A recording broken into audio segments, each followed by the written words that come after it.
Veganski, vegetarijanski, posni, a preukusni. Ovo su bruscheti pomodoro. Idemo na pripremu.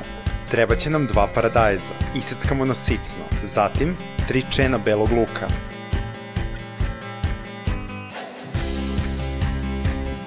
Dva čena idu odmah u iseckani paradajz, treći čuvamo za posle. Dodajemo so, bosiljak, maslinovo ulje, aceto i biber.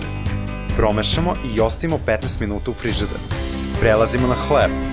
Baget je najbolja opcija. Iseckamo na dijagonalne kriške. Poređamo u pleh.